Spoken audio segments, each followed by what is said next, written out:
Hello, everyone, and welcome to another Moody Talk about anger. This is our third in the series. I chose anger this month because I think it's one of the most misunderstood emotions that we have.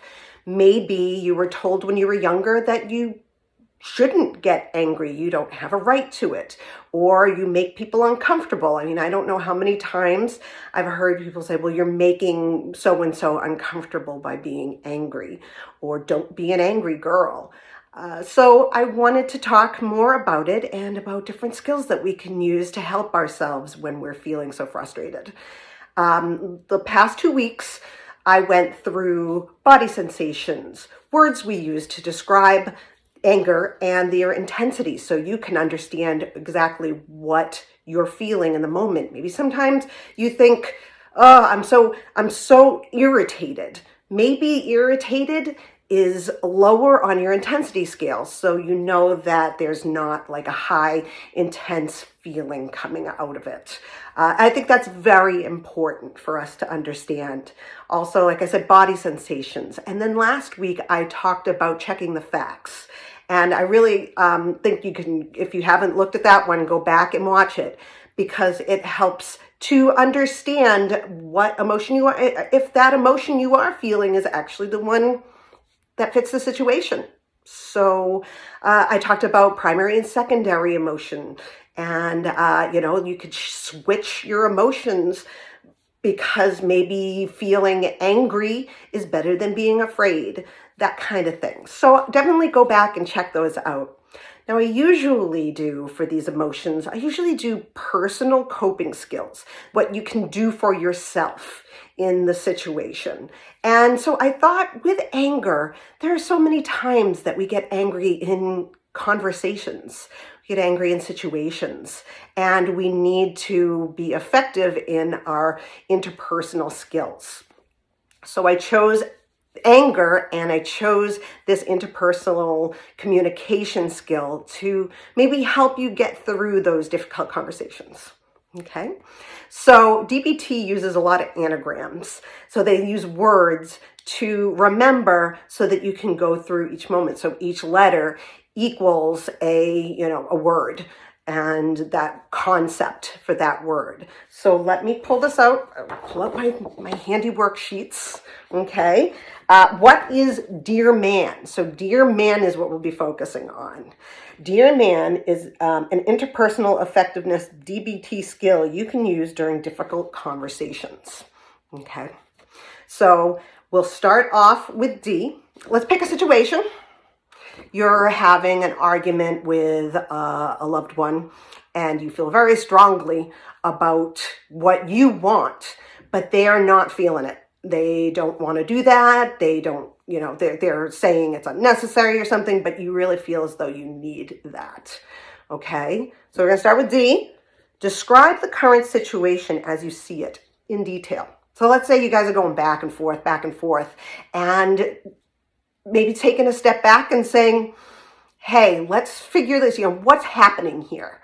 So you describe the situation as you see it, and then allow them to describe the situation as they see it, so that you guys are on the same wavelength of what's happening here.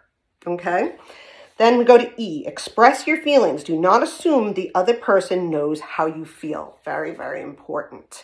Especially when we do things like covering up our feelings, which I do every day, and I'm sure others do it all the time. So actually saying how you feel, like what is the emotion you're feeling, and what's the intensity of that feeling, so that the other person can understand how strongly you feel about what you're asking for. Okay? Then we'll go to A. Assert yourself for what you want, or saying no to someone. So I think a lot of people get wrapped up in not being able to say no, especially as an argument goes on and on and on. Stick to your guns and always be, assertive of what you need. Okay? Sometimes this can sound like the broken record, and you're saying again and again, but this is what I need. This is what I'm asking for. Okay? And then R. Reinforce the other person positively while explaining what you need. So, let the other person know that, you understand their situation. You understand what they want or need. And that's valid. But you're going to continue to assert yourself in what you need, right? Okay, let's go to man. So here's the second part of it. Now, what you do before man, they always say stay. Stay man, I guess is what you would say. Stay mindful, okay? Stick to your point of view and focus on your goals, okay? So again, that broken record it can actually help a lot in this situation. Be mindful of exactly what you've been asking for and continue to stay mindful with that the entire time, okay? A. I know this is like something that a lot of people will say, really, that I have to kind of like, make myself look more confident than maybe I feel, right? But A is appear effective and competent. Like you're sticking to your guns. You know what you're asking for is what you need, and you're going to continue to feel strongly about it, and you're going to continue to ask for it. Okay. Then finally, N, negotiate. Be willing to give so that you can get what you need. Now, I know this kind of feels like we've been saying all along that you shouldn't, back down, and really isn't backing down at all. Assertive is when, you need to not say, well, I guess, maybe. No, this is the time when you negotiate, is when, you say, okay, well, why don't we think of a compromise here? Or you can ask the person, put it on them. What do you think is the best compromise in this situation? What can I give that will allow me to get what I need? What can you do to help to get what you need? So, man, if N doesn't work, you go straight back to M. Okay? Stay mindful. This is what you want. And at the end of all of this, right in the middle of this conversation, you may say, this is too much. I can't do this right now. We need to step back and we need to think about our needs. You can go, figure out what exactly this is happening here and what we can do to help each other and not scream at each other. Because if you go through man quite a few times, you're going to feel pretty, tired. Knocked out by doing this negotiation and, keeping mindful of what you need. So at the very end, I wrote, do not forget your own needs in this. A lot of times I think as we get tired of the conversation or where, we want to get somewhere else, we want to do something else, we tend to just back down and let go of what we really needed in that situation. So stay assertive. Always, go back and say, okay, it's time to work on this again. What do you have? What did you come up with that could be a help for us? So I know that it's a long list of things to do. And sometimes you may not even think about that in the moment. That's a very difficult thing. If you're getting angry, you are going to want to just get it all out there.